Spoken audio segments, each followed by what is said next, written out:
probably say hello to Mr. Modi right now if you want. Hello. So that's as a nation and as individuals. Human beings don't have a very good record of being ethical. I mean, World War II, World War I, these are not, human beings are not that ethical. I think India and China have the largest data set on the planet. Pegasus snooping saga. You're laughing, but it's true. Huh? I mean, I'm not joking. With the recent snooping scandals coming to light, how would you address the privacy and surveillance in the context of AI development? Well, I mean, that's a battle I've given up on. I mean, I as I said earlier, I assume my phone is tapped. I can probably say hello to Mr. Modi right now if you want. Hello. So that's a battle I've given up. They're probably listening into this and saying, okay, what is he saying out there?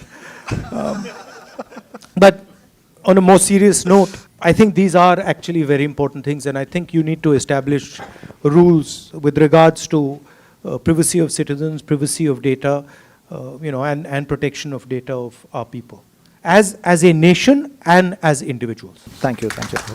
AI has the potential to disrupt employment patterns. How do you ensure that AI doesn't leave behind those who might lose their jobs due to automation? Frankly, I'm not one of those people who believes that AI is going to massively decrease jobs. I don't buy that argument. Okay. Right? I think that some jobs will be lost and many more jobs will be created.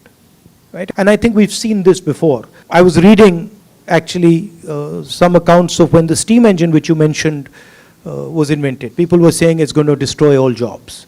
The petrol engine was seen as something that would destroy all jobs. Computers were seen as something that will destroy all jobs. So we've seen this before. And none of these technologies have actually destroyed jobs. I think they have reallocated jobs. They've redistributed them. But I don't think we need to be worried about massive job losses. I might be wrong, but that's how I think about it. What do you think, Saeed, on this aspect as a Silicon Valley mover and shaker, funding AI startups every day, every other day? I believe I agree with the comments said, but I don't think this AI is as new as everybody says. Like someone said on the panel, the chatbot has been here for 30 years. I think this is a little smarter chatbot. And I think it will improve productivity. I think it will improve, like let's say if you have a team of 10 people to do a startup, you could accomplish more with the 10 people. In the realm of AI ethics, how do you balance the need for innovation with the responsibility to prevent biases and discrimination? What do you think, Rahul? Human beings don't have a very good record of being ethical. I mean, World War II, World War I, these are not, human beings are not that ethical. But I think these are things that, as Sam said earlier, that we need to sit down, not just as individuals or nation states, but as the planet as a whole and discuss these things and try and understand the possible repercussions.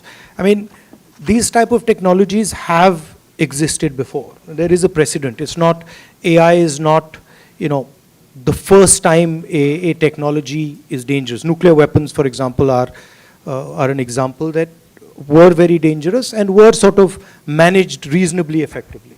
So I'm sure that these questions can be tackled. I think we should be optimistic about things like AI, and also what you mentioned, we should be realistic. I mean, I'm also not entirely convinced that it's going to transform the world completely and everything's going to go upside down. So I think there's a little bit of balance that is required when you look at these things. Education plays a vital role in the AI literacy. So how do you think we can integrate AI education as part of the Indian curriculum? Maybe if you become the Prime Minister of India in 2024, what skills you think India should prioritize for future generations? I mean, for me, I'm sitting here today, and a lot of my time is spent back home in the rural environment. So it's a cultural sort of huge transition, seeing, having this type of discussion and then seeing the reality of the Indian education system and our school system and stuff like that. I think on the higher education side, on the engineering side, And the technical side, our education system is reasonable. It's good. And it's competitive with any other, top economy of the world.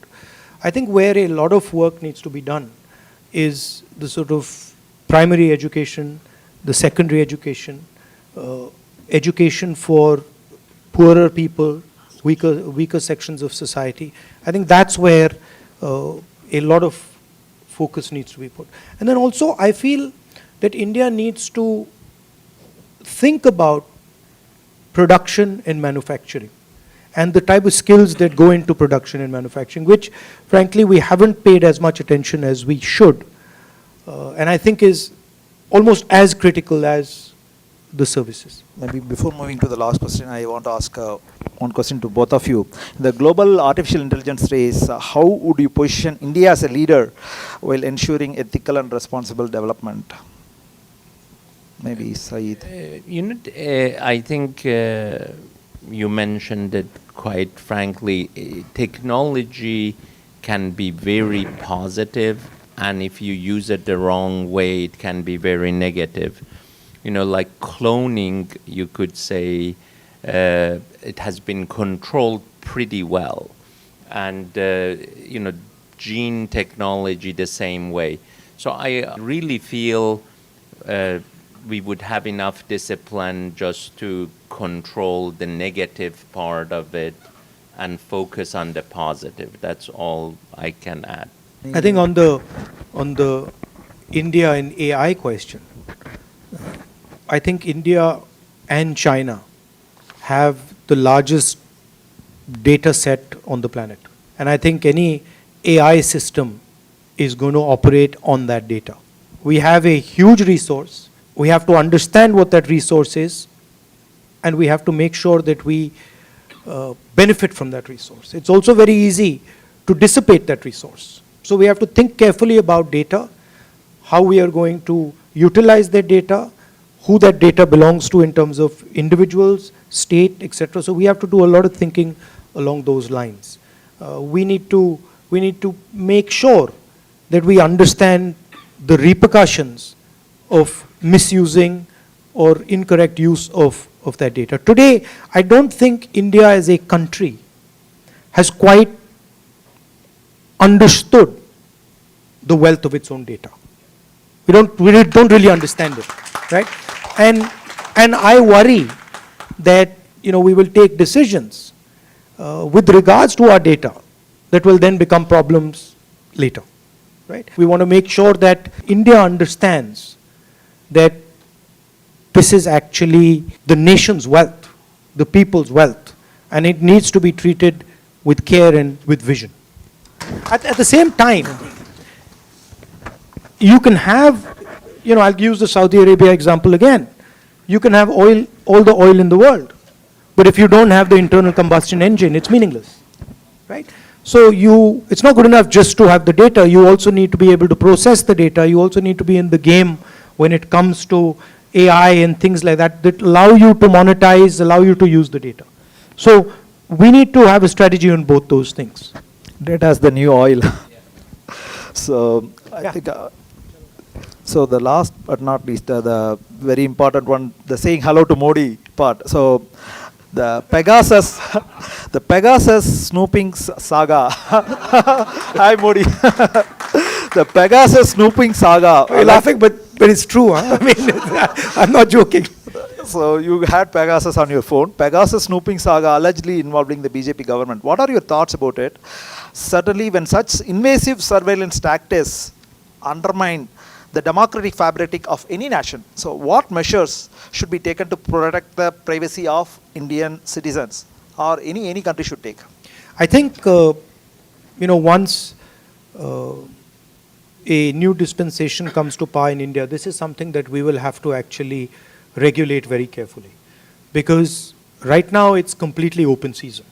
Anybody can do, they can do whatever they want with people's data, with tapping phones and stuff. And I think we'll need to study this and create some clear rules whereby the rights of people's information, rights of people's privacy is maintained and protected.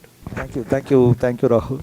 And in fact, as a summary, I want to tell Rahul's vision. With Rahul's vision, in the recent Karnataka government manifesto, they have included 1,000 crore fund for entrepreneurship, for particularly to help people of scheduled caste and tribe. So, which is a great thing. So, I think yesterday, even talking to Rahul, he mentioned about how we can promote innovation, entrepreneurship, not at the communities of not having so great privileges.